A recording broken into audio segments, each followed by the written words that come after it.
The wagon wheel screamed, a high, thin shriek swallowed by the vastness. Caleb saw it all in a heartbeat.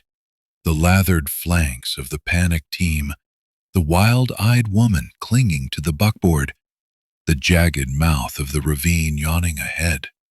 Dust devils danced in the distance, mocking his helplessness. He wasn't helpless. He kicked his Appaloosa, Jericho, hard. The horse surged forward, a dark muscle rippling beneath its spotted coat. Jericho knew the drill. Caleb had trained him for years, the two of them moving as one, a silent understanding forged in the harsh crucible of the plains. He gained ground, the wagon a runaway storm gathering speed. Naomi, she could only watch as the earth blurred beneath the wheels.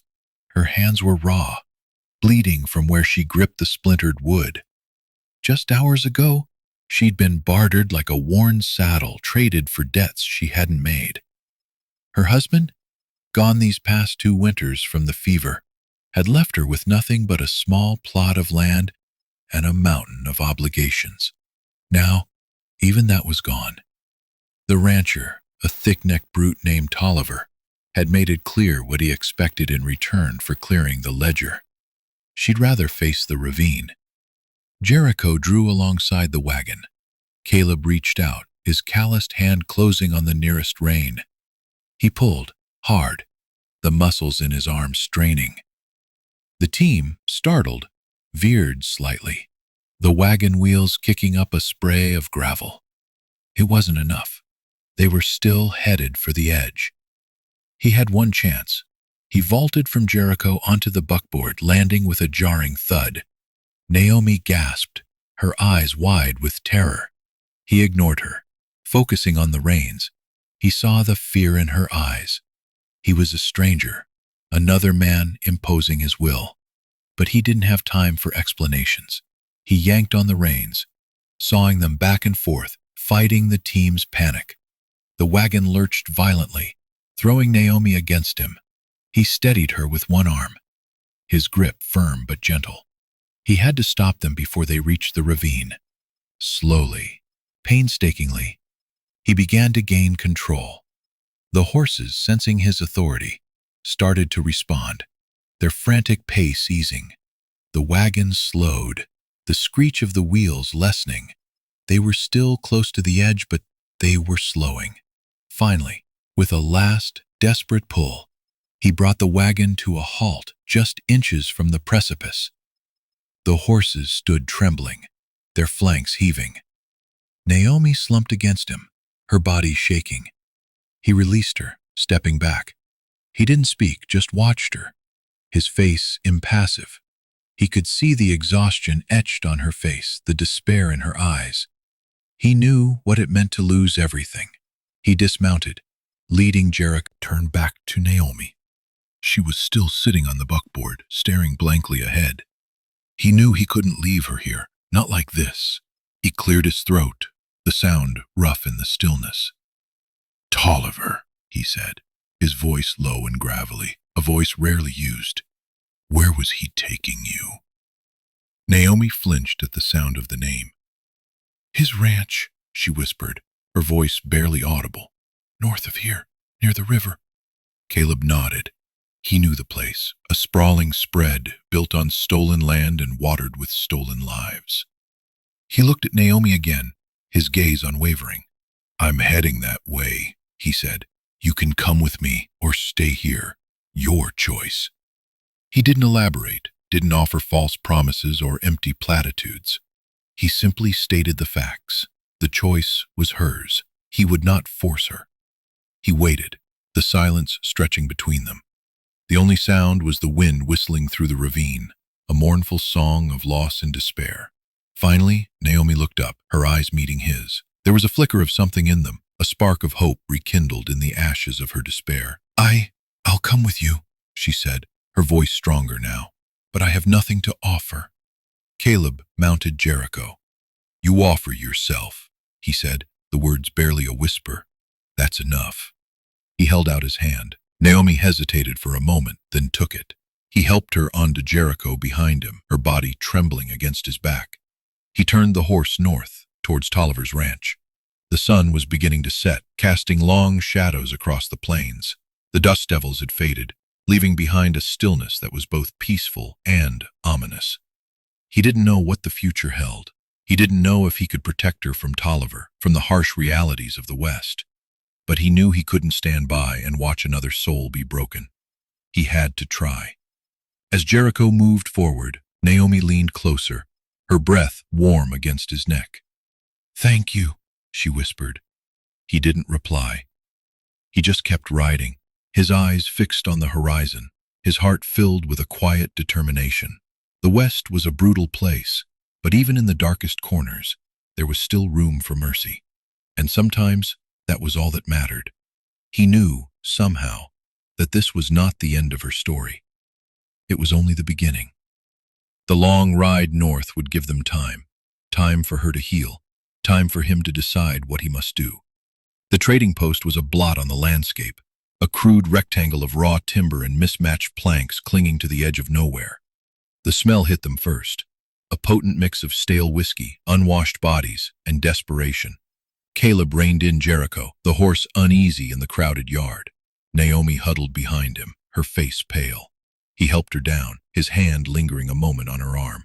"Stay close," he said, his voice a low rumble. He didn't need to explain the danger. It hung thick in the air. A doorway. Rough-looking men, their faces etched with hardship and vice, lounged at tables, nursing watered-down liquor and playing cards. A scarred barkeep, his eyes as cold as river stones, watched them with a weary indifference.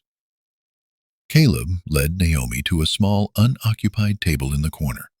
He pulled out a chair for her, then stood his back to the wall, his gaze sweeping the room. He was a shadow, a silent observer, but his presence was undeniable. "Wait here," he said to Naomi. "I need to speak with Silas." Silas was the owner of the trading post, a man known for his pragmatism and his willingness to turn a blind eye to almost anything for the right price. He was also the closest thing to a lawman in this forsaken stretch of territory.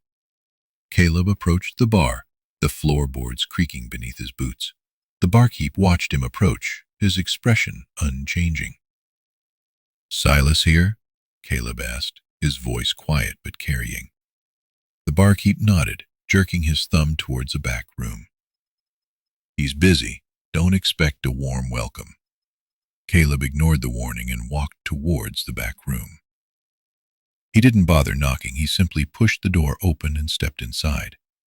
Silas was sitting at a desk, counting a stack of bills. He was a large man with a thick neck and a face like a bulldog. He looked up, his eyes narrowing as he took in Caleb's appearance. "What do you want?" he growled. "I need a place for the woman outside," Caleb said, his voice flat. "Safe place." Silas chuckled, a harsh, grating sound. "This ain't a charity, mister. Safe ain't free." "I'll pay," Caleb said, reaching into his pocket and pulling out a handful of coins. He placed them on the desk. "Enough for a week." Silas eyed the coins, then looked back at Caleb. "And who's she running from?" Caleb hesitated for a moment. "Tolliver," he said finally. Silas's eyes widened slightly. "Tolliver, huh?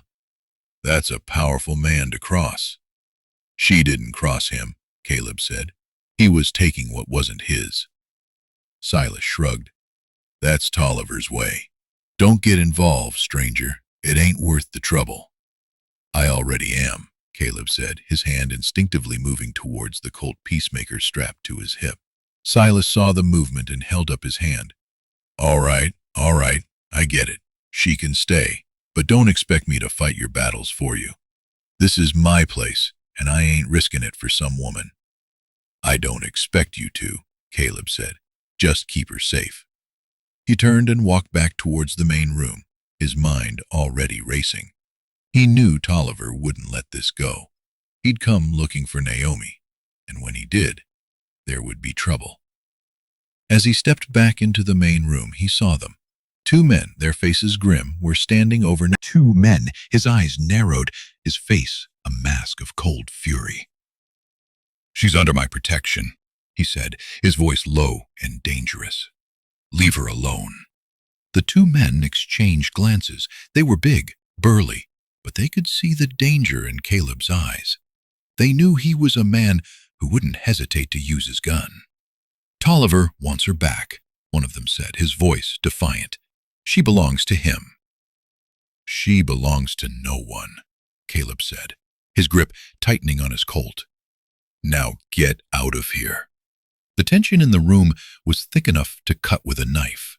Everyone was watching, waiting to see what would happen. Silas emerged from the back room, his face grim. He knew this could be bad for business. All right, Silas said, stepping forward. "Let's not have any trouble here. This is my place, and I won't have any bloodshed." "Tell them to leave," Caleb said, his eyes never leaving the two men.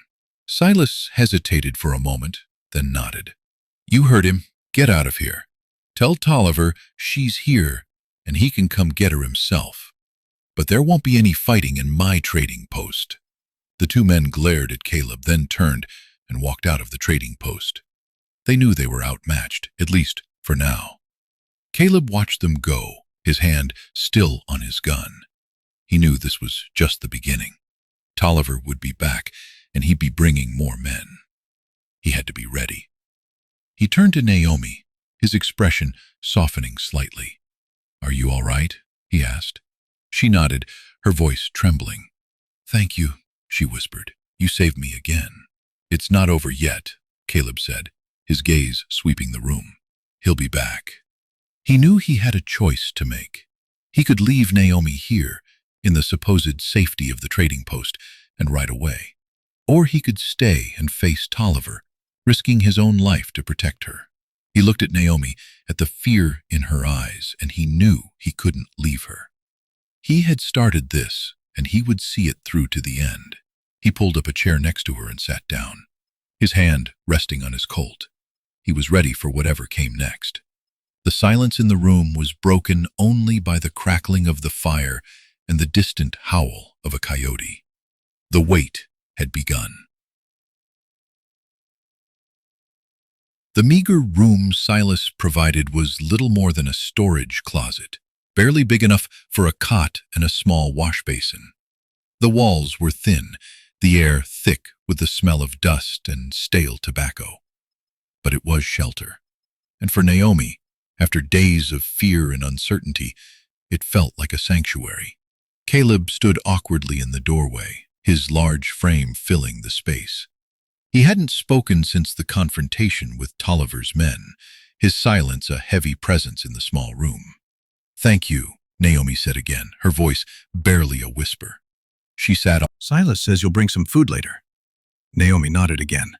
She was grateful for the food, but more than that, she craved understanding, a chance to explain the events that had led her to this point. He was a good man," she began, her voice trembling. She was speaking of her late husband, Samuel. "But he wasn't a farmer. The land, it beat him down." Caleb leaned against the doorframe, his arms crossed, his expression unreadable. He didn't interrupt, didn't offer any words of encouragement. He simply listened. Naomi continued, her voice gaining strength as she recounted the hardships of the past 2 years. The failed crops, the mounting debts, the constant struggle to survive. She spoke of Samuel's illness, the slow, agonizing decline that had left her alone and vulnerable. "When he died," she said, a voice breaking, "I didn't know what to do. Tolliver, he came to the farm, said Samuel owed him money, a lot of money." She paused, taking a deep breath, her eyes filled with pain. "He said I could pay him back with the land, or—" She trailed off, unable to speak the words. Caleb's jaw tightened. He knew what Tolliver had offered. He'd seen it before, the predatory nature of men like him, preying on the weak and desperate. "I refused," Naomi said, her voice regaining its strength. "I wouldn't let him take my land. It was all I had left of Samuel. So he took you, Caleb said, his voice low and gravelly. It wasn't a question. Naomi nodded, tears streaming down her face. He said I belonged to him now, that I was his property. He was going to... She couldn't finish the sentence. Caleb pushed himself off the doorframe and walked towards her. He knelt down in front of her, his eyes meeting hers. His gaze was intense, unwavering. You don't belong to anyone, he said, his voice firm. You understand? No one. Naomi looked at him, her eyes searching his face. She saw a strength there, a quiet determination that gave her hope. She also saw something else, a deep sadness, a pain that mirrored her own. Why are you doing this? She asked, her voice barely audible. Why are you helping me? Caleb hesitated for a moment, his gaze shifting away from hers. He didn't like talking about himself, about his past, but he knew she deserved an answer. My wife, he said finally, his voice rough with emotion. She died. A few years back. Fever. I couldn't save her. He paused, his eyes filled with a distant memory. She was like you, he continued, his voice softer now, strong, independent. She wouldn't let anyone push her around. He looked at Naomi again, his gaze filled with a deep empathy. I see her in you, he said, that same fire, that same spirit. Naomi stared at him, her eyes wide with understanding. You, she said, her voice filled with emotion, for seeing me. Caleb squeezed her hand in return, his gaze unwavering. He didn't say anything, but Naomi knew what he meant. He would protect her. He would not let Tolliver take her. He stood up, breaking the connection. Rest, he said, his voice regaining its gruffness. We'll need to be ready. He turned and walked towards the door, pausing in the doorway. And don't think you owe me anything, he said, his voice low. I'm doing this for myself, as much as for you. He stepped out of the room, leaving Naomi alone with her thoughts.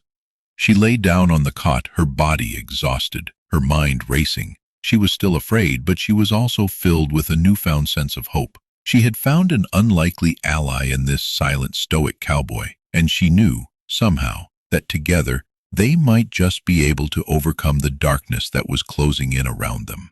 The ghost of Caleb's wife was there too, in the small room, a silent guardian, a reminder of the strength that lay within her, waiting to be unleashed. The first sliver of dawn pierced the horizon, painting the sky in hues of bruised purple and pale gold. Caleb stood beside Jericho, the horse already saddled and ready. He glanced back at the trading post, a dark silhouette against the lightening sky. Naomi was still asleep, hopefully dreaming of a life free from fear. He reached into his saddlebag and pulled out a small leather pouch. Inside, a handful of gold coins glinted in the dim light. It was all he had to spare, the savings from years of hard work and careful living. He walked to the door of Naomi's room, hesitated for a moment, then slipped the pouch beneath the jamb. He knew it wasn't enough to solve all her problems, but it would give her a start, a chance to find her feet. Maybe she could buy passage on a stagecoach, head east where life was easier, where men like Tolliver didn't hold sway. Or maybe she'd find some work in town, a place to lay low until this all blew over. He wrestled with the decision to leave. He'd promised to protect her, but he knew he couldn't stay. Not here. Not waiting for Tolliver to come calling. He was a tracker, a hunter, a man who thrived in the open wilderness. Confined within these walls, he'd be a liability, a caged animal waiting to be baited. And there was something else, something darker that gnawed at him. The memory of his wife, Sarah, her face pale and drawn, her body consumed by fever. He had tried everything to save her, riding for miles to find a doctor, nursing her day and night, but it hadn't been enough. He had failed her. The guilt of that failure still clung to him, a constant weight on his soul. Staying here, facing Tolliver, felt like another test, another chance to prove himself. But what if he failed again? What if he couldn't protect Naomi? Could he bear to watch another woman suffer, another life be destroyed? He couldn't. The thought was a knife twist in his gut. He had to draw Tolliver away, lure him into the open where he could be dealt with on Caleb's terms. It was the only way to ensure Naomi's safety, even if it meant risking his own life. He mounted Jericho, the leather creaking beneath him, He looked back at the trading post one last time, a silent promise hanging in the air. He would return if he could. But first, he had a debt to settle. He spurred Jericho into a trot, heading west towards Tolliver's ranch. The sun was rising now, casting long shadows across the plains. The vast, indifferent landscape stretched out before him, a mirror to the turmoil within his soul. The air was cool and crisp, carrying the scent of sagebrush and damp earth. A hawk circled overhead, its keen eyes scanning the ground for prey. Caleb felt a kinship with the bird, a shared understanding of the harsh realities of survival. He pushed Jericho harder, the horse responding with a powerful surge of muscle. He needed to put some distance between himself and the trading post, to give Naomi time to escape if she chose to.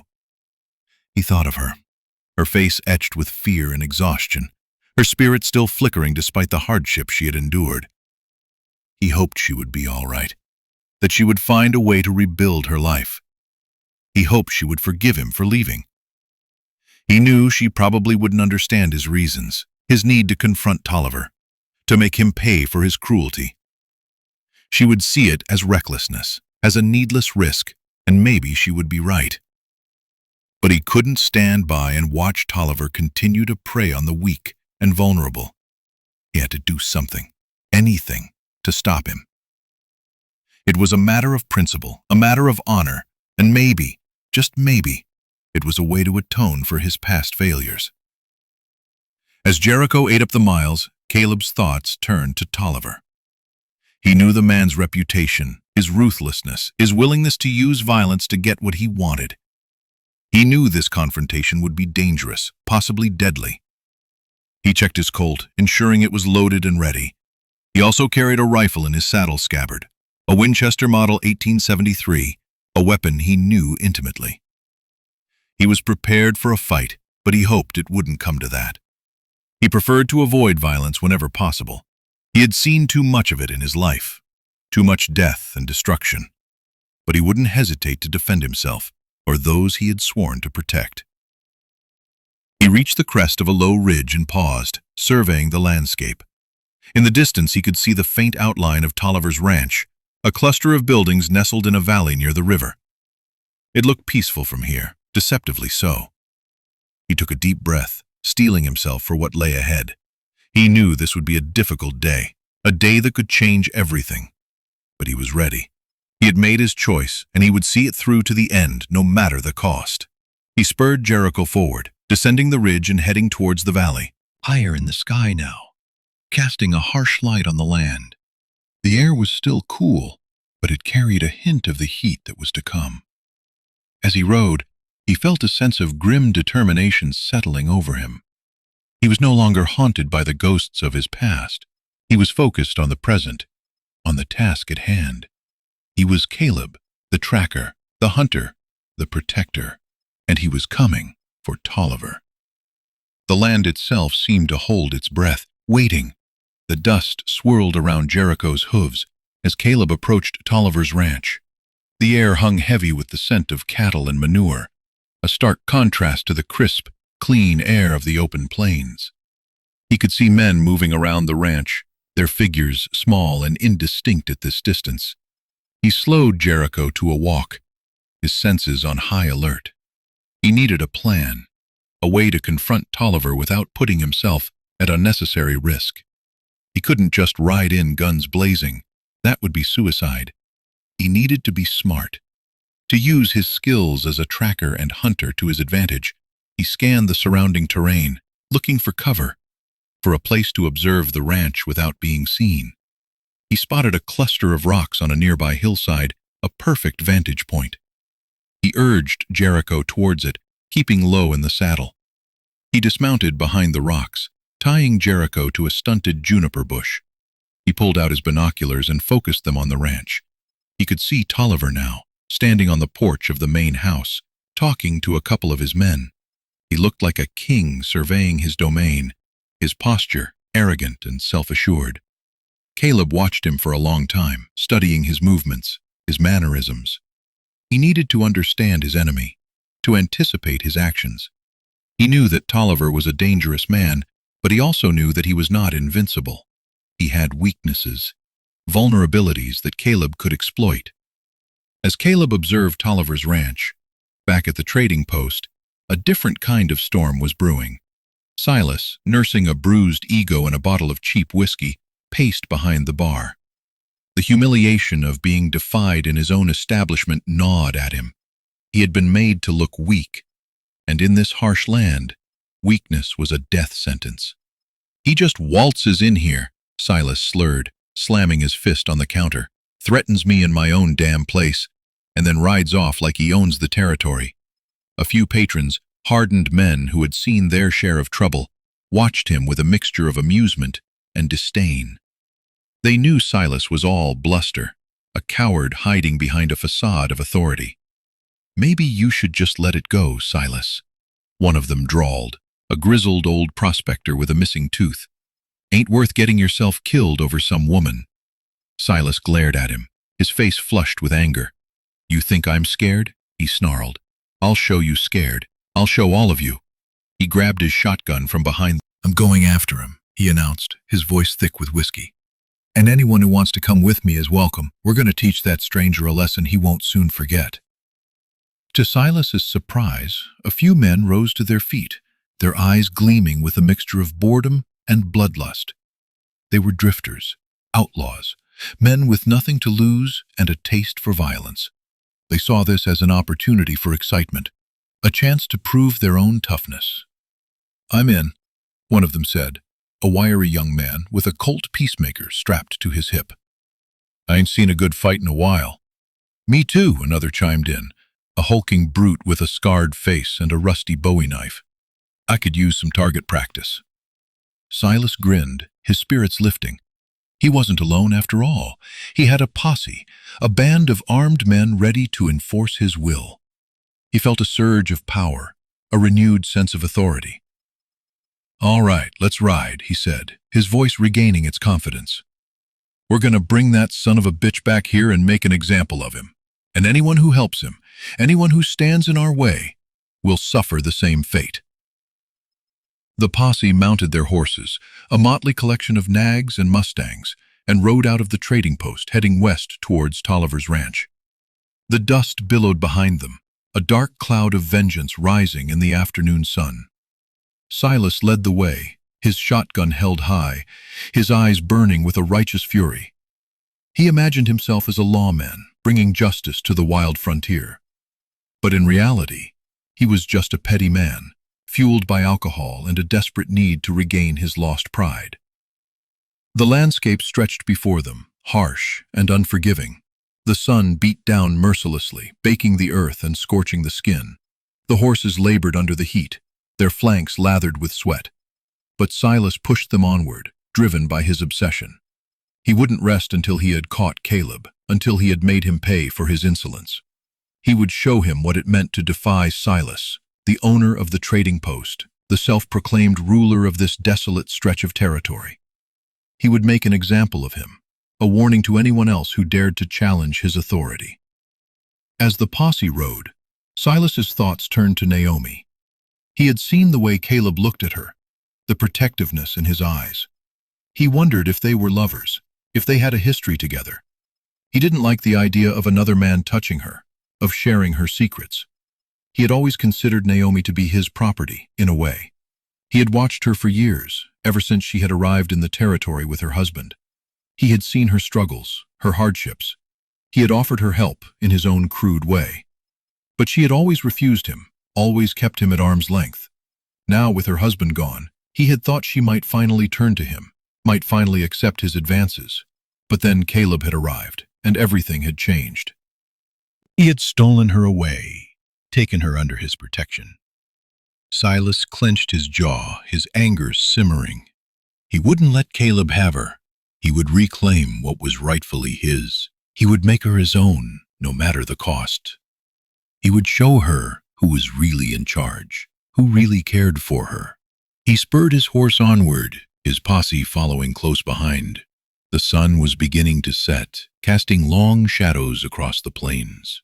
The air was cooling down, but Silas's blood was still boiling.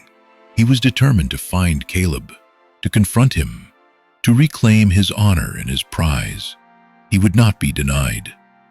The vast, silent West was about to witness a clash born of pride, lust, and cheap whiskey, a testament to the darkness that could fester even in the most desolate corners of the human heart. Caleb, still perched amongst the rocks overlooking Tolliver's ranch, felt a shift in the wind, a subtle vibration in the earth. He lowered his binoculars, his eyes narrowing. He didn't need to see them to know they were coming. The West whispered secrets to those who knew how to listen. Silas. He could smell the whiskey-soaked arrogance of the man from miles away. And the posse, the rabble he'd managed to gather, they were like vultures drawn to carrion. Caleb had hoped to draw Tolliver out, but Silas, in his drunken rage, had complicated things. He had to move, and fast. He couldn't afford to be caught between Tolliver and Silas. He needed to use the land, to turn its harshness into his advantage. He swung onto Jericho, the horse sensing the urgency in his rider. "Let's ride," he murmured, and Jericho responded, leaping down the hillside with practiced agility. Caleb didn't head directly away from the ranch. Instead, he rode towards the mouth of a narrow canyon, a jagged scar in the landscape that snaked its way into the heart of the mountains. It was a treacherous path, filled with loose rocks and steep drop-offs, but Caleb knew it intimately. He had tracked game through these canyons for years, knew every twist and turn, every hidden crevice. He pushed Jericho hard, the horse's hooves drumming a frantic rhythm against the rocky ground. The canyon walls rose around them, blocking out the setting sun, plunging the world into shadow. Caleb glanced back, seeing the dust cloud rising in the distance, a telltale sign of Silas's approaching posse. They were gaining on him. He urged Jericho faster, navigating the treacherous terrain with a skill born of necessity.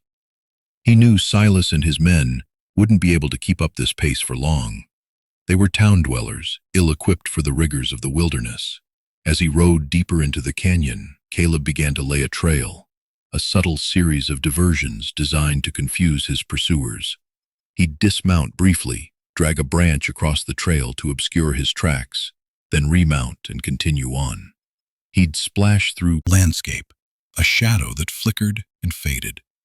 The canyon began to narrow, the walls closing in, the path becoming increasingly precarious. Jericho stumbled, nearly losing his footing on a loose patch of shale. Caleb dismounted, leading the horse on foot through the most difficult sections. He could hear the distant shouts of Silas and his men, their voices echoing off the canyon walls. They were getting closer. He reached a fork in the canyon, two paths diverging into the darkness. He paused, considering his options. One path led deeper into the mountains, towards a series of hidden caves that he knew well. The other led towards the river, a raging torrent of water that carved its way through the heart of the canyon. He chose the river. It was a risk, but it offered the best chance of throwing off his pursuers. He remounted Jericho and plunged into the icy water, the river's current tugging at the horse's legs. The water was deep, reaching up to Jericho's belly. Caleb held his breath, urging the horse forward, fighting against the relentless current. The river roared in his ears, drowning out the shouts of Silas and his men. He reached the other side, shivering with cold, his clothes soaked to the bone. He didn't stop, didn't allow himself a moment to rest. He spurred Jericho onward, riding along the riverbank, heading towards a series of jagged cliffs that rose dramatically from the water's edge. He knew these cliffs well. He had seen mountain lions hunting here, had watched eagles soaring overhead. He also knew that there was a hidden trail that led to the top, a narrow, winding path that only a skilled climber could navigate. He dismounted again, tying Jericho to a scrubby bush. He began to climb, his hands and feet searching for purchase on the rough rock face. The wind howled around him, threatening to rip him from the cliff. He ignored it, focusing on the task at hand. He reached the top breathless and exhausted. He lay on the ground for a moment, catching his breath, his eyes scanning the canyon below. He could see Silas and his men milling around at the fork in the canyon, confused and disoriented. They had lost him. He smiled grimly. He had led them on a wild goose chase, had used his knowledge of the land to outwit them. He was a shadow, a ghost, a whisper in the wind. He stood up, dusting off his clothes. He knew Silas wouldn't give up easily. He would keep searching, keep hunting. But Caleb was ready for him. He would lead him on, deeper and deeper into the wilderness, until Silas was lost and alone, a broken man consumed by his own rage. Caleb wasn't running from Silas, not really. He was leading him, drawing him away from Naomi, away from the trading post, away from anything that Silas could use as leverage. He was leading him toward the air thinned with altitude, biting at Caleb's lungs as he crested the ridge overlooking the canyon. He scanned the terrain below, the fading light painting the landscape in shades of gray and purple. Silas and his posse were still down there, their campfire a tiny orange flicker in the gathering gloom. They were like ants caught in a maze, their movements aimless and desperate. He'd bought himself some time, but time was a luxury he couldn't afford. He needed to keep moving, to keep Silas distracted, to ensure Naomi's safety. As he started down the other side of the ridge, he saw them. Riders, silhouetted against the horizon, their forms lean and wiry, their movements fluid and graceful. Lakota. He froze, his hand instinctively reaching for his Colt. He hadn't seen any signs of them, no tracks, no smoke signals. They had moved with the stealth of shadows, appearing as if from nowhere. He knew the Lakota territory stretched far and wide, encompassing these canyons and mountains. He had traded with them in the past, knew their ways, respected their strength. But he also knew they were fiercely protective of their land, wary of outsiders. He waited, his senses on high alert, his body coiled like a spring. He watched as the riders approached, their faces impassive, their eyes fixed on him. There were 5 of them, each armed with a rifle and a bow. They were warriors, lean and hard, their bodies scarred from battles fought and won. They stopped a few yards away, their horses snorting and pawing at the ground. The lead warrior, a man with a hawk-like face and eyes that seemed to pierce through him, raised his hand. "You are not Lakota," he said, his voice deep and resonant. "What are you doing in our land?" Caleb slowly lowered his hand from his Colt. He knew that any sudden movement could be interpreted as a threat, could trigger a deadly response. "I am tracking men," he said, his voice calm and steady. "Men who have done wrong." The lead warrior's eyes narrowed. "These men, they are the ones who make the fire in the canyon?" Caleb nodded. "They are." A silence fell between them, heavy and pregnant with unspoken questions. Caleb waited, his heart pounding in his chest. He knew that his fate hung in the balance, that one wrong word could seal his doom. Then, the lead warrior spoke again, his voice softer this time. "We have also been tracking these men. They have crossed into our territory without permission. They have hunted our game without respect. They have disturbed the spirits of our ancestors." Caleb understood. The Lakota were not just concerned about territorial boundaries. They were concerned about the balance of nature, the sanctity of their traditions. Silas and his posse had violated those traditions, had desecrated, had come here to settle his own score with Silas, to protect Naomi. He hadn't sought the help of the Lakota, hadn't expected to find allies in this desolate wilderness. But he also knew that he couldn't refuse their offer. He was outnumbered, outgunned, and the Lakota were experts in these mountains, masters of guerrilla warfare. They could help him even the odds, could give him the advantage he needed to confront Silas. He took a deep breath, making his decision. "I ride with you," he said, his voice firm and resolute. "I have a debt to settle with these men as well." The lead warrior nodded, a flicker of approval in his eyes. He extended his hand, a gesture of respect and acceptance. Caleb took it, their hands clasped together in a silent bond. "I am Chaitin," the lead warrior said. "My brothers and I will help you, but you must understand. We follow the Lakota way. We will not harm the innocent. We will not spill blood needlessly." Caleb met Chaitin's gaze, his own eyes unwavering. "I understand," he said. "I only seek justice."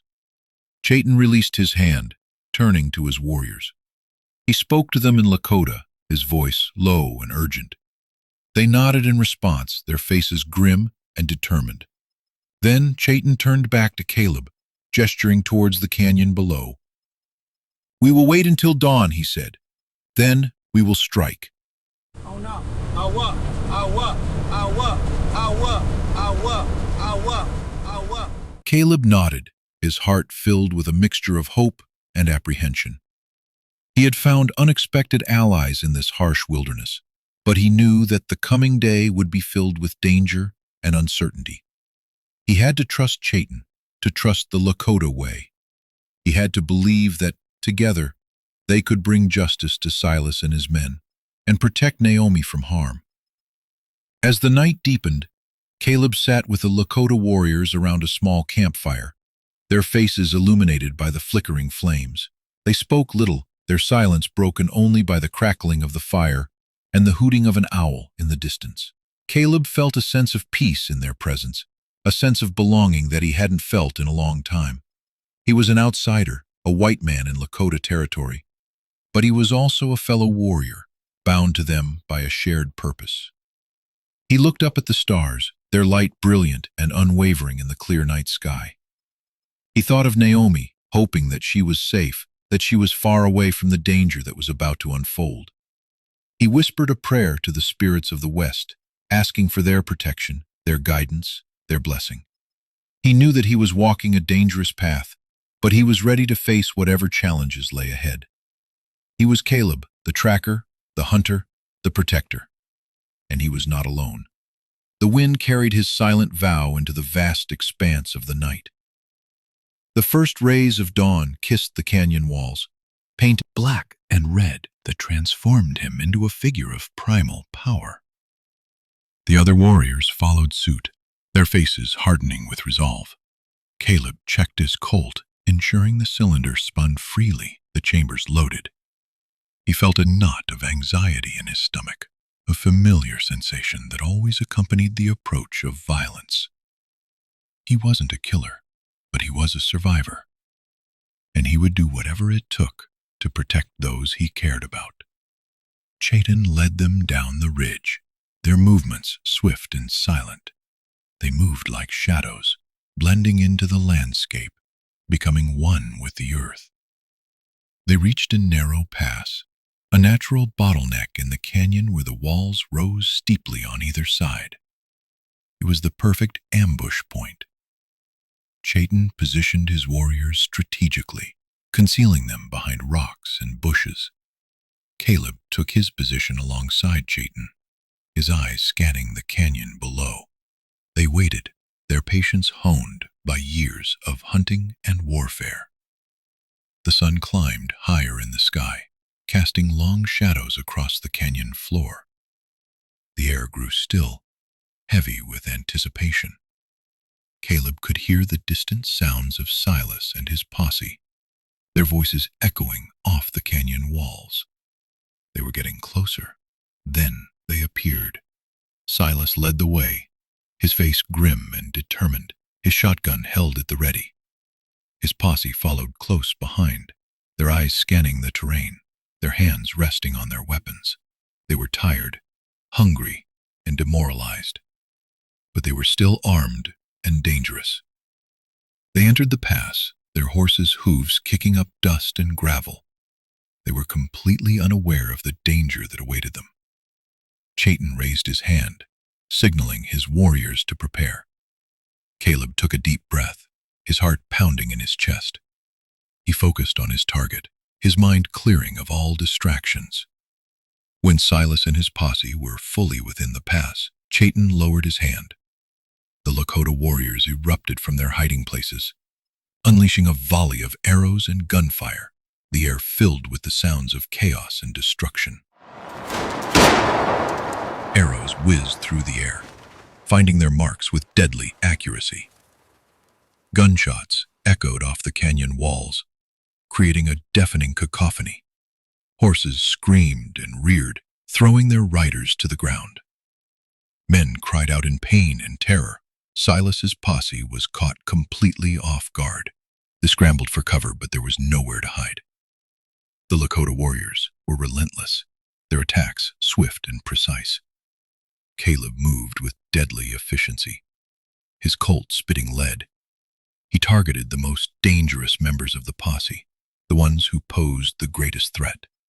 He shot Silas's lieutenant, a wiry young man with a Colt Peacemaker strapped to his hip, dropping him with a single shot to the chest. He shot the hulking brute with the scarred face and the rusty bowie knife, firing blindly into the brush. Caleb ducked behind a rock, the pellets whistling past his head. He peered over the rock, spotting Silas reloading his shotgun. He took aim, squeezing the trigger. The Colt bucked in his hand, sending a bullet hurtling toward Silas. The bullet struck Silas in the shoulder, knocking him off his feet. He dropped his shotgun, clutching his wounded arm, his face contorted in pain. The firefight raged on, the air thick with gunsmoke and the stench of gunpowder. The Lakota warriors pressed their attack, driving the remaining members of Silas's posse into a desperate retreat. One by one, the members of the posse fell, either killed or wounded. The few who managed to escape fled into the canyon, their tails between their legs. The firefight lasted only a few minutes, but it felt like an eternity. When it was over, the canyon was silent, save for the groans of the wounded and the whinnying of the horses. Caleb emerged from behind his rock, his Colt still smoking. He surveyed the scene, his face grim. The ground was littered with bodies, both human and animal. The air was heavy with the smell of death. Chayton approached him, his face impassive. "It is done," he said. "The men who disturbed our land have been punished." Caleb nodded, his heart heavy. He had come here to seek justice, but he couldn't help but feel a sense of regret.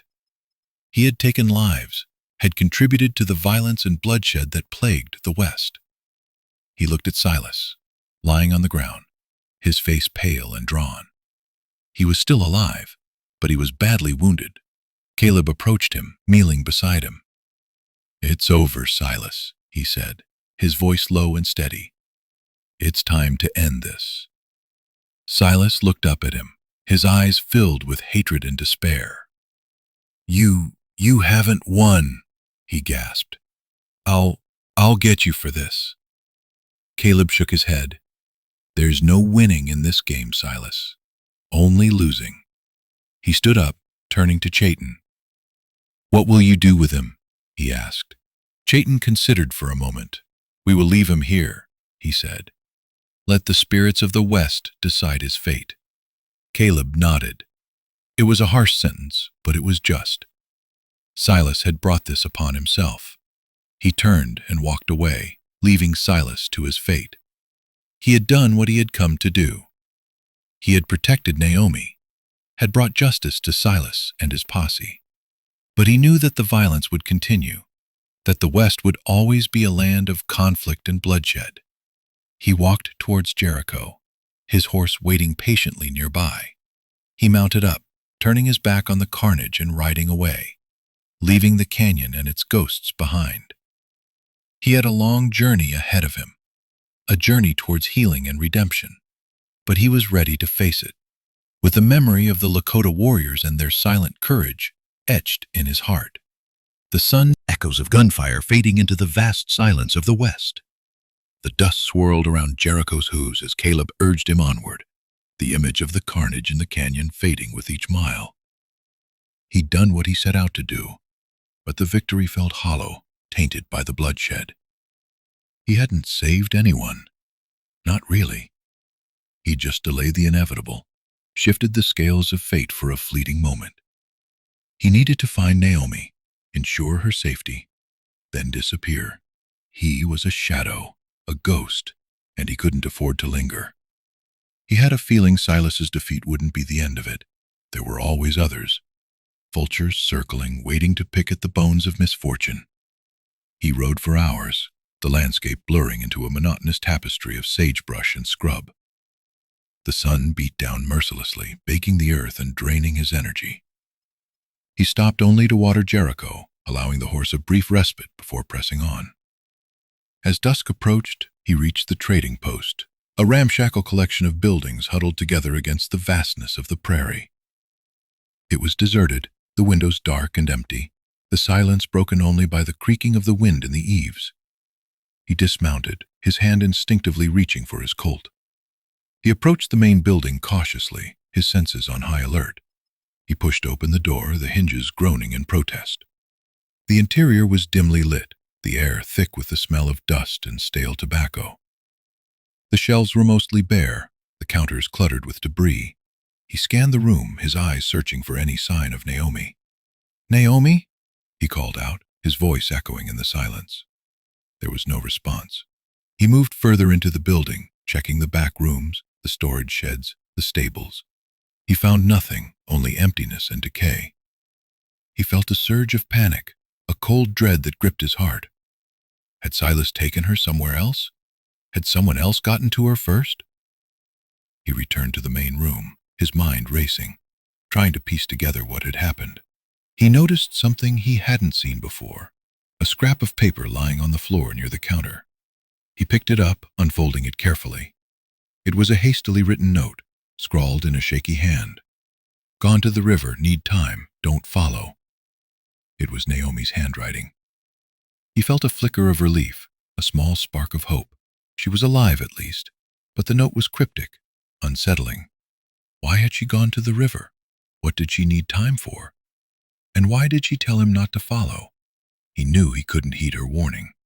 He had to find her, had to make sure she was safe. He couldn't shake the feeling that something was terribly wrong. He remounted Jericho, urging him towards the river. The moon was rising, casting a pale glow over the landscape. He followed the riverbank, his eyes scanning the darkness, searching for any sign of Naomi.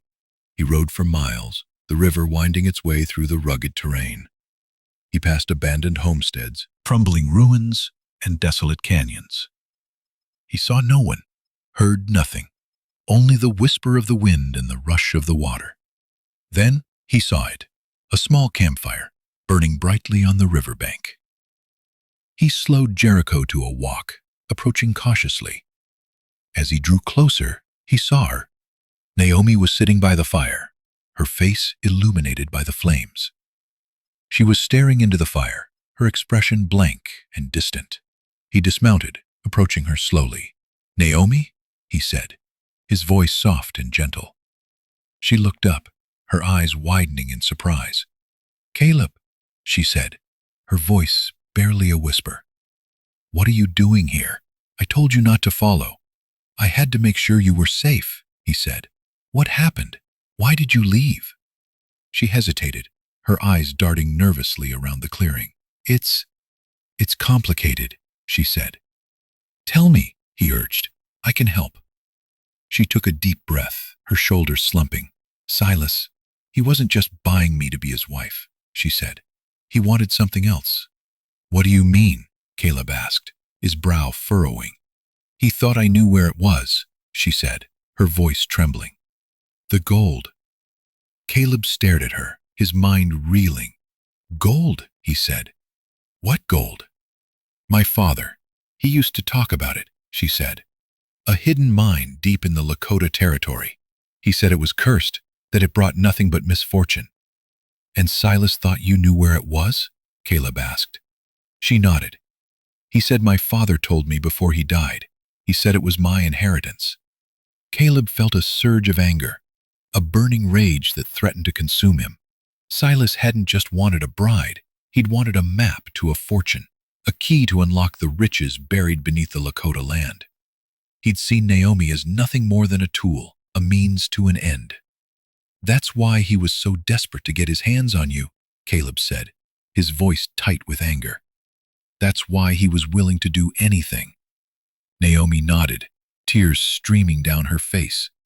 "He said he would kill me if I didn't tell him," she said. "He said he would make me suffer." Caleb knelt beside her, taking her hand in his. "He won't hurt you again," he said, his voice firm and resolute. "I promise you that." He paused, considering the implications of her revelation. A hidden gold mine on Lakota land. It was a dangerous secret, a powder keg waiting to explode. It explained Silas's obsession, his ruthlessness. But it also put Naomi in even greater danger. If Silas knew about the mine, others would too, and they would stop at nothing to get their hands on it. Naomi wasn't just a woman fleeing a forced marriage. She was a target, a prize worth killing for. He had to protect her, not just from Silas, but from everyone who sought the gold. He had to get her away from here. Knew that the road ahead would be long and perilous, but he was ready to face it, with her by his side. He would protect her, even if it meant sacrificing everything. The weight of the West, with its secrets and its dangers, settled upon his shoulders once more. His silent promise was a shield against the coming storm. The fire crackled, casting dancing shadows on Naomi's face, highlighting the fear that still lingered in her eyes. Caleb squeezed her hand, offering silent reassurance. The revelation of the gold mine, her father's secret and Silas's obsession, hung heavy in the air, a tangible weight pressing down on them both. He helped her to her feet. "We need to get out of here," he said, his voice low. "It's not safe." Naomi nodded, her gaze fixed on the flickering flames. "Where will we go?" she asked. "Away from here," Caleb replied. "Somewhere where no one will find us." He extinguished the fire, scattering the embers with his boot. He helped Naomi onto Jericho, then mounted up behind her. He turned the horse towards the east, towards the rising sun, towards an uncertain future. They rode in silence, the vast expanse of the prairie stretching out before them. The wind whispered through the tall grass, carrying the scent of sagebrush and dust. Caleb kept his eyes peeled, scanning the horizon for any sign of pursuit.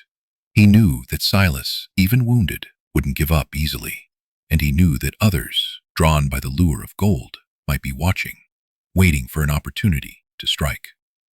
They reached the trading post just as the sun began to climb in the sky.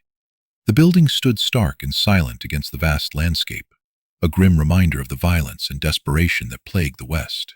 Caleb dismounted, helping Naomi down from Jericho. He led her towards the main building, his hand resting on the butt of his Colt. He felt a sense of unease, a prickling sensation on the back of his neck. He knew that they weren't alone. He pushed open the door, the hinges groaning in protest. The interior was dim and dusty, the air thick with the smell of stale tobacco. He scanned the room, his eyes searching for any sign of danger. And then he saw them. Silas was sitting at the counter, his arm in a makeshift sling, his face pale and drawn. He was surrounded by 3 men, their faces hard and menacing, their hands resting on their weapons. They were Silas's kin, his brothers and cousins, come to avenge his defeat and claim their prize. Naomi gasped, shrinking back against Caleb. He put his arm around her, shielding her from their gaze. "Well, well, well," Silas said, his voice raspy and weak. "Look what the cat dragged in. I was wondering when you'd show your faces." "We came to get Naomi," Caleb said, his voice calm and steady. "She doesn't belong to you." Silas chuckled, a dry, humorless sound. "She belonged to whoever can hold on to her," he said, "and right now, that's me." He gestured to his men. "Take them," he ordered, "but don't kill them. I want to enjoy this." The men stepped forward, their eyes gleaming with malice. Caleb drew his Colt, his movements swift and precise. He fired 2 shots, dropping 2 of the men before they could react. The 3rd man lunged at him, his knife flashing in the dim light. Caleb sidestepped the attack, bringing the butt of his Colt down on the man's head. The man crumpled to the floor, unconscious. Silas stared at Caleb, his face contorted with rage. "You'll pay for that," he hissed. "You'll pay for everything." "It's over, Silas," Caleb said. "There's no more fight left in you." "There's more fight in me than you know," Silas said. He reached under the counter, pulling out a shotgun. Caleb knew he had to act fast. He pushed Naomi behind him, shielding her from the blast. He dove for cover, just as Silas fired the shotgun. The pellets ripped through the air, tearing through the wooden walls of the trading post. Caleb felt a searing pain in his shoulder, but he ignored it. He scrambled to his feet, his Colt still in his hand. Silas was reloading the shotgun, his hands shaking with rage and desperation. Caleb took aim, squeezing the trigger.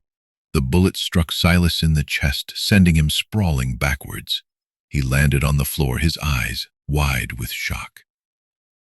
Caleb approached him cautiously, his Colt still trained on his chest. "It's over, Silas," he said. "It's finally over." Silas looked up at him, his eyes filled with hatred and despair. You haven't won," he gasped. "The gold, it'll be the death of you both." Caleb ignored him, turning to Naomi. "Are you all right?" he asked. She nodded, her face pale and shaken. "I'm okay," she said. "But what about you? You're hurt." "It's just a scratch," Caleb said. "We need to get out of here." Just then the door burst open and a woman stepped inside. She was tall and weathered, with a stern face and piercing eyes. Behind her stood two younger women, their faces filled with concern. "Naomi!" the woman exclaimed, rushing toward her. "We heard what happened. We came as soon as we could." Naomi embraced the woman, tears streaming down her face. "Aunt Martha," she sobbed, "I'm so glad you're here." Martha turned to Caleb, her eyes narrowing. "And who are you?" she asked. "My name is Caleb," he said. "I helped Naomi escape from Silas." Martha studied him for a moment, her expression unreadable. "I've heard stories about you," she said. "They say you're a dangerous man." "I only did what I had to do," Caleb said. "Naomi needed help." Martha nodded slowly. "I suppose we all do," she said. Martha stared at her, her eyes wide with disbelief. "Gold?" she said. "Are you sure?" "It's true," Naomi said, "but it's cursed. My father said it brought nothing but misfortune." "But if it's real," one of the younger women began, her voice filled with excitement. Naomi cut her off, her voice firm. "I don't want anything to do with it," she said. "I'd rather see it lost than have it bring more pain and suffering." She looked at Caleb, her eyes pleading. "Help me," she said. "Help me forget about it." Caleb met her gaze, his heart filled with compassion. He knew that the gold would always be a temptation, a dark shadow looming over her life. He had to help her break free from its grip, to find peace and happiness far away from its allure. He turned to Martha, his voice resolute. "We're leaving," he said. "We're going somewhere where the gold can't hurt anyone." Martha nodded, her eyes filled with understanding. "Then go," she said, "and may God be with you." Caleb took Naomi's hand, leading her towards the door. He paused, glancing back at Silas, lying motionless on the floor. The gold had been his obsession, his downfall, and now it had claimed his life. He turned away, stepping out into the sunlight. He had a long journey ahead of him, a journey towards healing and redemption. But he knew that he wasn't alone. He had Naomi by his side, and together they would find a new life, far away from the curse of the gold. The West held its breath, watching as they turned their backs on its glittering promise, choosing instead the quiet hope of a future free from its bloody legacy. The sun beat down on the small gathering, baking the dry earth around the makeshift graves outside the trading post. Silas and his kin were buried there, their ambitions and their violence finally silenced by the unforgiving land. Martha and her nieces had seen to the task, their faces grim with the knowledge of what greed could do to a man. Caleb stood a little apart, watching Naomi. She held a small, folded piece of paper in her hands, her knuckles white as she gripped it. It was the map, the legacy of her father's obsession, the key to the cursed gold mine. He knew this moment was crucial, a turning point in her life. He knew what that gold could do to a person. Martha stepped forward, placing a gentle hand on Naomi's shoulder. "Are you ready, child?" she asked, her voice soft. Naomi looked up, her eyes filled with a mixture of fear and determination. She nodded slowly, taking a deep breath. She walked to a small fire that Martha had built, the flames dancing in the midday heat. Caleb moved closer, standing beside her. He didn't speak, didn't offer any words of comfort. He simply stood there, a silent presence. Father had told her, the dreams and the nightmares that had consumed him. Then, with a sudden movement, she released the map. The flames licked at the paper, turning the edges black. The ink blurred and ran, obscuring the lines and symbols that marked the path to the hidden gold. Caleb watched as the fire consumed the map, devouring the secret that had haunted Naomi's life. The flames crackled and danced, sending sparks swirling into the air. He could almost feel the weight lifting from Naomi's shoulders, the burden of her past dissolving into ash. The fire burned quickly, reducing the map to a charred, crumbling mess.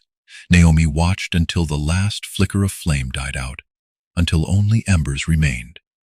Then she turned away, her face pale but resolute. She looked at Caleb, her eyes filled with a newfound peace. "It's done," she said, her voice barely a whisper. "It's finally done." Caleb nodded, taking her hand in his. He squeezed it gently, offering silent reassurance. He knew that the memory of the gold would always linger, but he also knew that Naomi had made the right choice. She had chosen freedom over fortune, peace over greed. Martha stepped forward, embracing Naomi tightly. "You did the right thing, child," she said, her voice filled with pride. "You broke the curse." The three women stood together for a moment, united in their shared grief and their shared hope. Then Martha turned to Caleb. "We'll stay here for a while," she said. "See to the graves. Tend to the place. It needs healing, just like us." Caleb nodded. "We'll be heading east," he said. "Trying to find some land, somewhere quiet." Martha smiled, a sad but hopeful smile. "Then go with God," she said, "and don't look back." Caleb and Naomi said their goodbyes, promising to write when they could. Then they mounted Jericho and turned towards the rising sun. The trading post receded behind them, a fading memory of violence and loss. As they rode, Naomi leaned against Caleb, her body relaxed and at ease. She seemed lighter, freer than he had ever seen her. The weight of the gold was gone, replaced by a quiet sense of hope. "Where are we going?" she asked, her voice soft. Caleb smiled, looking out at the endless expanse of the prairie. "Wherever the wind takes us," he said, "somewhere where we can start over, build a new life." They rode in silence for a while. The only sound, the rhythmic beat of Jericho's hooves. The sun climbed higher in the sky, warming their faces and their hearts. Then Naomi spoke again, her voice filled with wonder. "Do you think we'll ever find peace?" she asked. Caleb looked at her, his eyes filled with love and compassion. He didn't know what the future held, but he knew that they would face it together. He said softly, "We will." The West stretched before them, vast and untamed, a land of endless possibilities. It was a land of hardship and violence, but it was also a land of beauty and freedom. And, As Caleb and Naomi rode towards the horizon, they carried with them the hope of a new beginning, the promise of a life free from the curse of gold, a life built on love and trust. The burning map was a testament to their courage, a symbol of their determination to leave the past behind and embrace the future, whatever it may hold. The dust swirled around Jericho's hooves as they rode on, two souls bound together by fate, searching for a place to call home in the heart of the wild, wild west. The sun dipped low, painting the sky in hues of orange and purple, as Caleb and Naomi made camp beside a small creek. Jericho grazed peacefully, content with the fresh water and the promise of rest. Naomi gathered wood for a fire, her movements fluid and graceful, a stark contrast to the haunted look that had shadowed her face just days before. Caleb watched her, his gaze thoughtful, his silence heavy with unspoken words. He knew he couldn't keep it to himself any longer. The truth gnawed at him, a constant reminder of his failures, a burden he had carried for far too long. As the fire crackled to life, casting dancing shadows on their faces, Caleb cleared his throat, breaking the comfortable silence.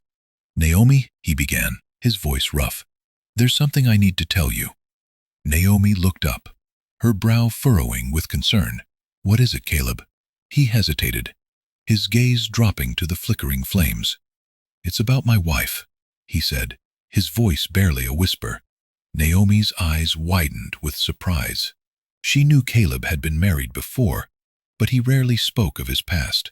She had assumed it was too painful, a wound that had never fully healed. "I didn't know her long," Caleb continued, his voice gaining strength. "We met in a small town in Dakota Territory. She was different, strong, independent." He paused, his eyes searching the fire as if trying to conjure her image from the flames. "Her name was Itancan," he said, the Lakota word sounding foreign on his tongue. Naomi gasped, her hand flying to her mouth. "Itancan?" she repeated, her voice filled with disbelief. "You were married to a Lakota woman?" Caleb nodded, his face etched with pain. "She was Lakota," he confirmed, "from the Sikangu band. Beautiful, fierce, everything I wasn't." He fell silent, the memories flooding back, each one a sharp stab of regret.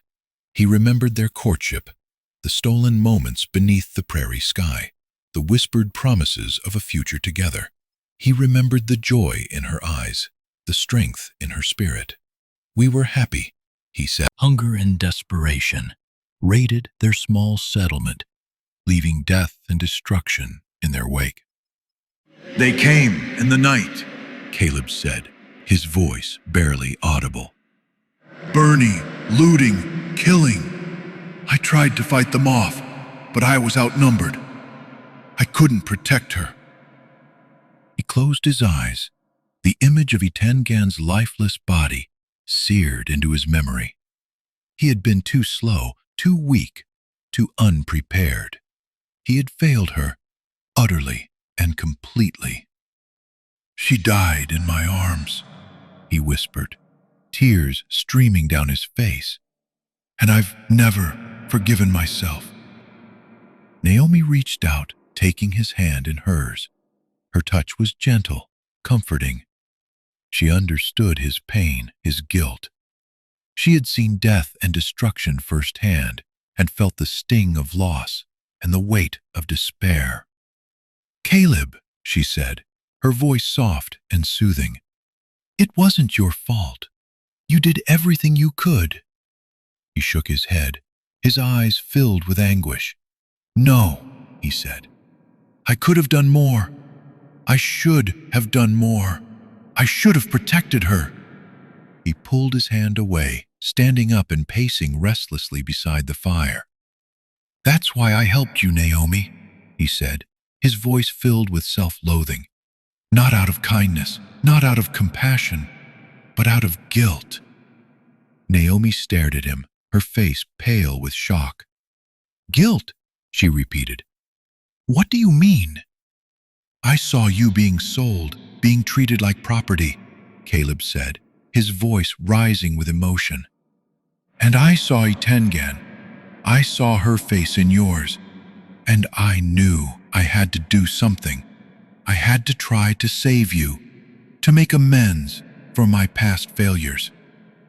He stopped pacing, turning to face Naomi, his eyes pleading. I'm not a good man, Naomi, he said. I'm a broken man, haunted by my past. I don't deserve your gratitude, your trust. I only offer you protection because I need to redeem myself. The silence hung heavy in the air, broken only by the crackling of the fire. Naomi stared at Caleb, her mind reeling from his confession. She had thought she knew him, had thought she understood his motives, but now she realized that she had only scratched the surface. He was a complex man, a man burdened by his past, a man driven by guilt and a desperate need for redemption. And his offer of protection, his willingness to risk his life for her, was not an act of selfless heroism, but a desperate attempt to atone for his failures. Naomi felt a surge of anger, a wave of disappointment washing over her. She had allowed herself to believe in him, to trust him, but now she realized that his actions were Now, she asked, her voice calm and steady. Now that you've told me the truth. Caleb looked at her, his eyes filled with uncertainty. That's up to you, he said. If you want me to leave, I will. I won't blame you. I understand if you can't trust me anymore. Naomi hesitated, her mind racing. She could ask him to leave, to disappear from her life. She could try to make it on her own, to forge her own path without his help. But she knew that she couldn't do it. She was still vulnerable, still in danger, and Caleb, despite his flaws, was the only person she could trust to protect her. She looked at him, her eyes filled with a mixture of anger, compassion, and a reluctant acceptance. I don't want you to leave, she said, her voice barely a whisper. I need you, but I need you to be honest with me. No more secrets, no more lies. Caleb nodded, his face filled with relief. I promise, he said. No more secrets, no more lies. He stepped closer, taking her hand in his.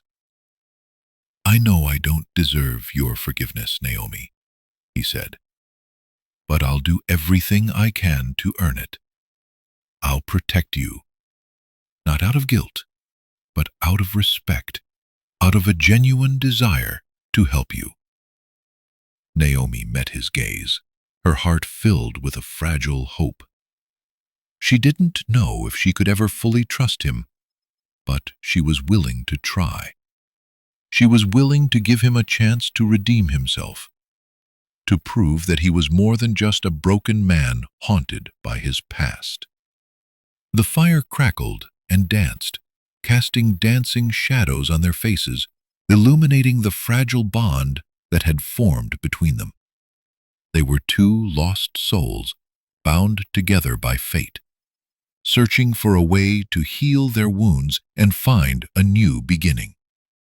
The path ahead would be long and difficult, but they would face it together, with honesty, with compassion, and with a flicker of hope in their hearts. The West held its breath, watching as they embarked on their journey, two figures silhouetted against the setting sun, their destinies intertwined in the vast and unforgiving landscape. The night deepened, the stars blazing like diamonds scattered across a velvet cloth.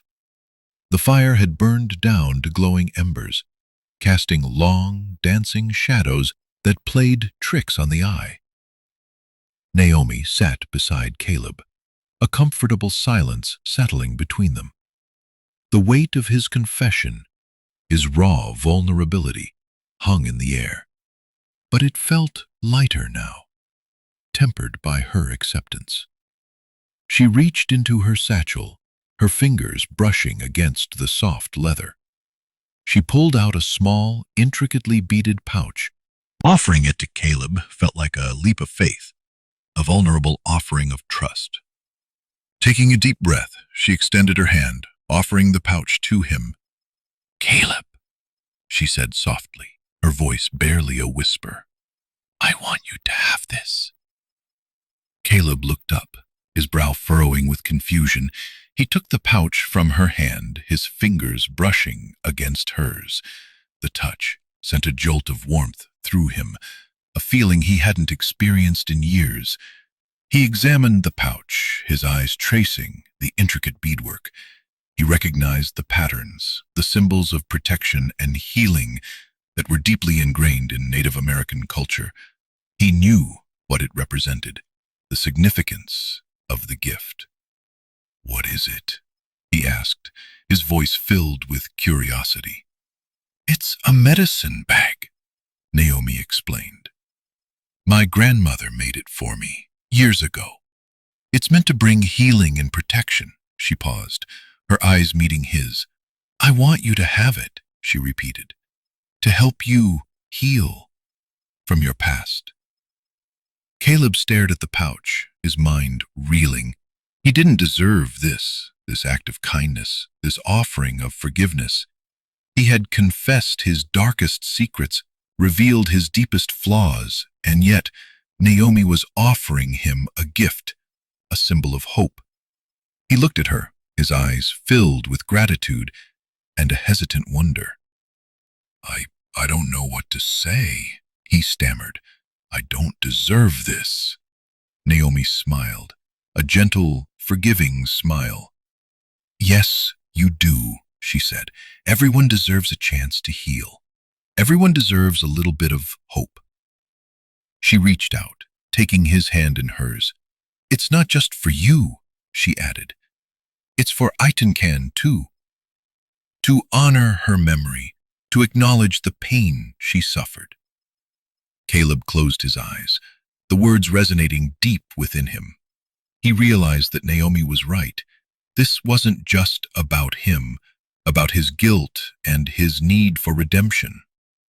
It was about Itancan, about honoring her life and acknowledging the injustice she had suffered. He opened his eyes, his gaze meeting Naomi's. "Thank you," he said, his voice filled with emotion. "Thank you, Naomi. I'll cherish it." He held the pouch close to his chest, feeling the soft leather against his skin.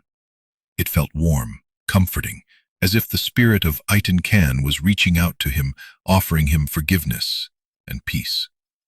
"What do I put in it?" he asked, his voice barely a whisper. Naomi smiled. "Anything that reminds you of her," she said.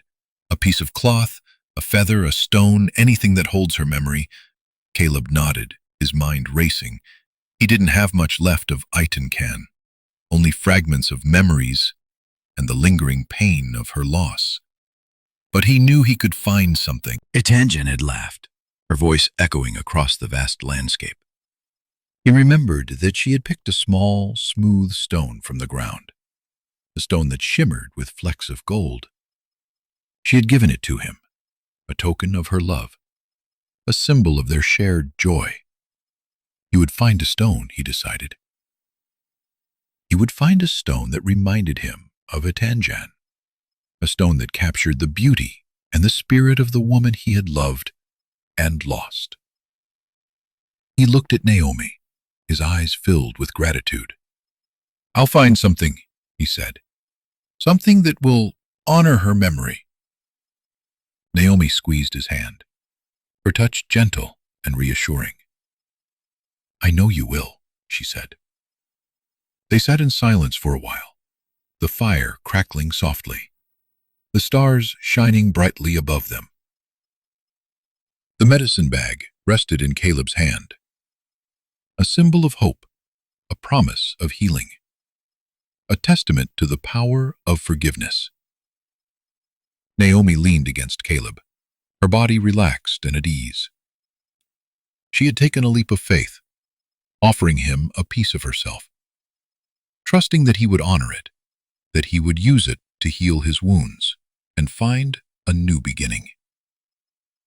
She didn't know what the future held, but she knew that she wasn't alone. She had Caleb by her side, a flawed and broken man, but a man who was willing to confront his past, to heal his wounds, and to build a new life based on honesty and trust.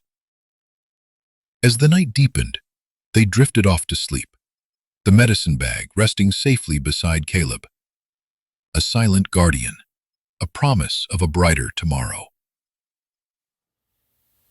The West held its breath, watching over them. Two souls bound together by fate, searching for a place to call home in the heart of the wild, wild West. The morning dawned crisp and clear, the air filled with the scent of pine and damp earth. Caleb awoke before sunrise, the medicine bag nestled safely beside him. He rose quietly, careful not to disturb Naomi, and walked towards the creek to wash his face. The water was icy cold, shocking him awake. He cupped his hands and splashed it on his face, feeling the chill seep into his bones. He looked at his reflection in the water, his face etched with lines of hardship and regret. He was a different man than he had been just a few days ago. Lighter somehow, as if a weight had been lifted from his shoulders. He thought of Itancan, her face etched in his memory. He wondered if she would approve of what he was doing, of his decision to stay with Naomi, to help her rebuild her life. He hoped she would, that she would see that he was finally trying to make amends for his past failures. He returned to the past for far too long. It was time to stop running and face it head on. "Naomi," he said, his voice firm, "I've been thinking. I'm not going east." Naomi looked up, her brow furrowing with confusion. "What do you mean?" she asked. "I'm staying here," Caleb replied, "with you, with your people." Naomi stared at him, her eyes wide with surprise. "But why?" she asked. "You said you wanted to find land, to start over." "I do," Caleb said, "but I realize that I can start over here just as well as anywhere else. And you need help, Naomi. You can't rebuild this place on your own." He paused, his gaze meeting hers. "Besides," he added, a hint of a smile playing on his lips, "I think Itancan would want me to stay, to help her people."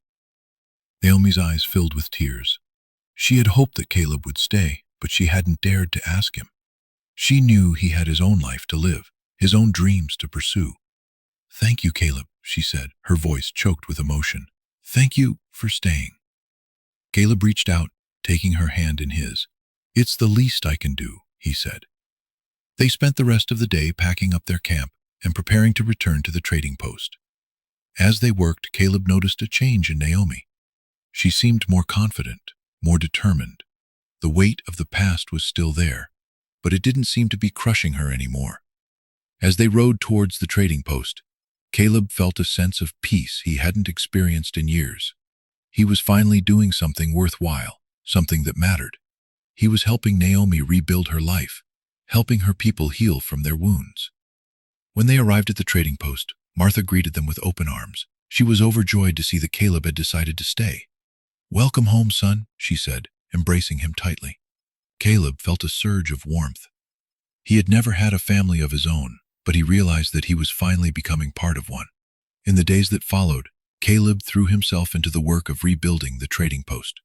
He helped Martha and Naomi repair the damaged buildings, plant new crops, and tend to the livestock.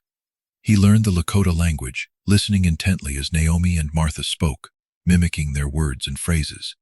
He also began to learn about the Lakota culture, about their traditions, their beliefs, and their way of life. He spent hours listening to Martha tell stories of her ancestors, of their bravery, their wisdom, and their deep connection to the land. He discovered a newfound respect for the Lakota people, for their resilience, their strength, and their unwavering spirit. He realized that he had been wrong about them, that he had been blinded by prejudice and ignorance. As he learned more about the Lakota culture, he also began to understand Itancan better. He understood her love for her people, her fierce loyalty, and her deep connection to the land. He realized that he had never truly known her, that he had only seen a small part of her. He began to visit Itancan's grave, bringing her flowers and offering prayers. He told her about his decision to stay, about his efforts to help her people. He hoped that she could hear him, that she could forgive him for his past mistakes. As the weeks turned into months, Caleb began to feel like he belonged. He was no longer an outsider, a stranger in a foreign land. He was part of the community, a member of the family. He found a new purpose in life, a new reason to wake up each morning. He was no longer running from his past, but embracing his future. He was helping Naomi rebuild her life, helping her people heal from their wounds, and honoring the memory of Itancan. One day, as Caleb was working in the fields, Naomi approached him. She was carrying a small bundle wrapped in a deerskin cloth. "Caleb," she said, her voice soft, "I have something for you." She unwrapped the bundle, revealing a small, intricately beaded shirt. It was a Lakota shirt, made from the finest materials and adorned with beautiful designs. "My grandmother made this for you," Naomi said. "She said it was a gift, a symbol of your acceptance into our community." Caleb stared at the shirt, his eyes filled with emotion. He had never received such a gift before, such a powerful symbol of acceptance and belonging. "Thank you, Naomi," he said, his voice choked with emotion.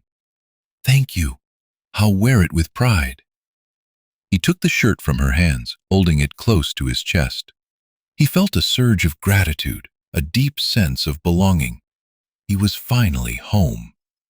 As the sun began to set, painting the sky in hues of orange and purple, Caleb stood beside Naomi, watching the stars begin to appear.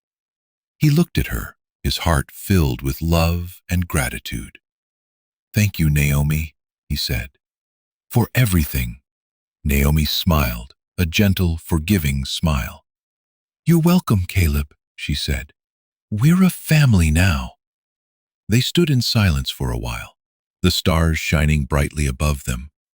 They were two lost souls, bound together by fate, who had found a new beginning in the heart of the Wild West.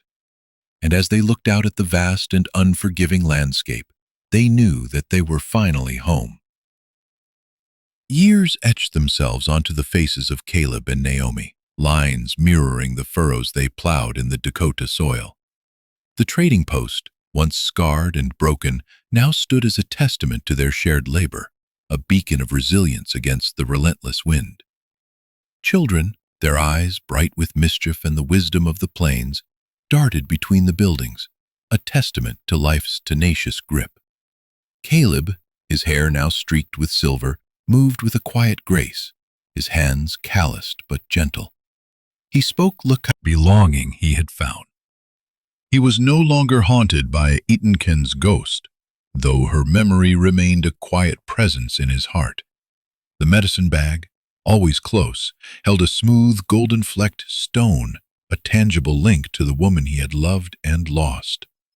It was a reminder not of guilt, but of responsibility, a call to honor her legacy by protecting the people she had cherished. Naomi, her face weathered but radiant, watched Caleb with a quiet satisfaction. He had become more than just a protector.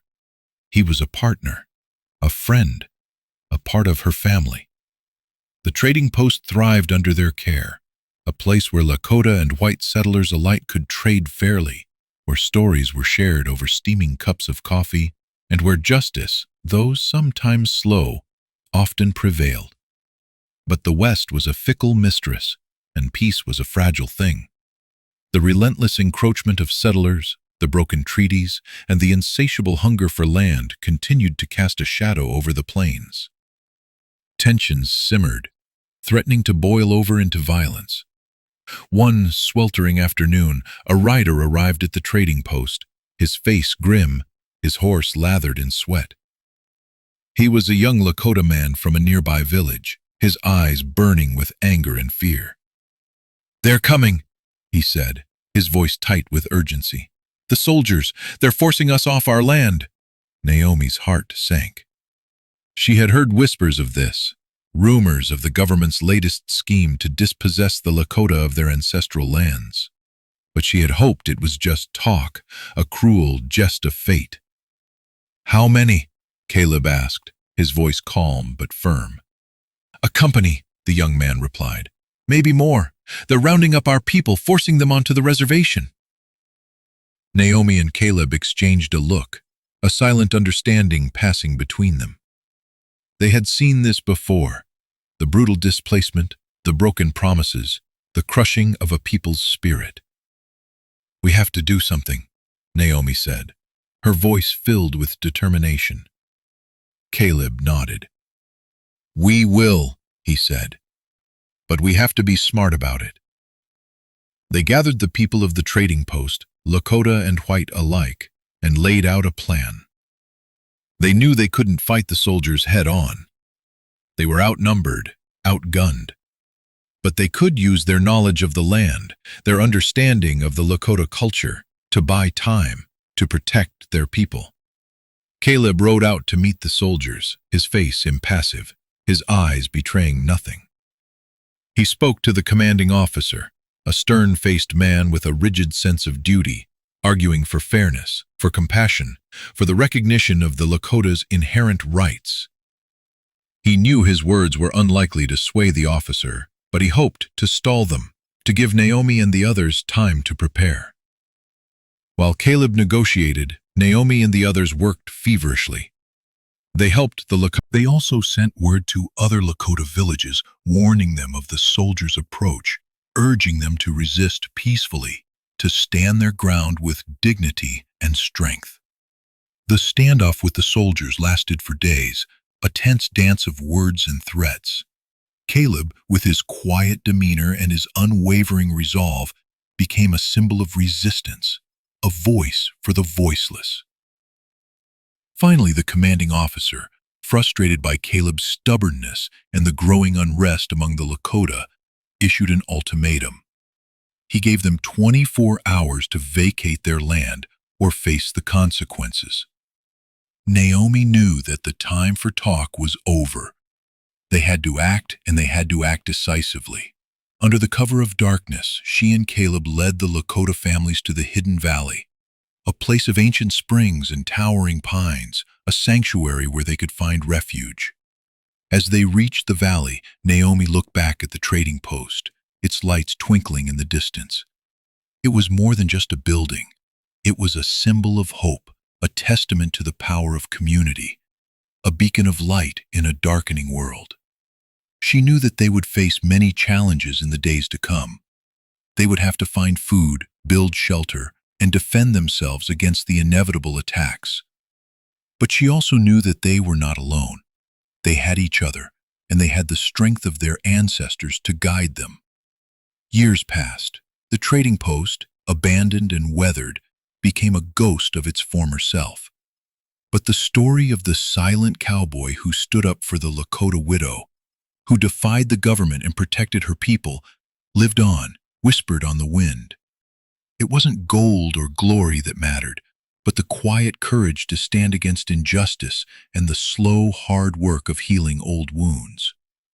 The West remained wild, but kindness could still bloom in the harshest soil, and the memory of their defiance, their compassion, echoed through the generations, a reminder that even in the darkest of times, hope could still endure.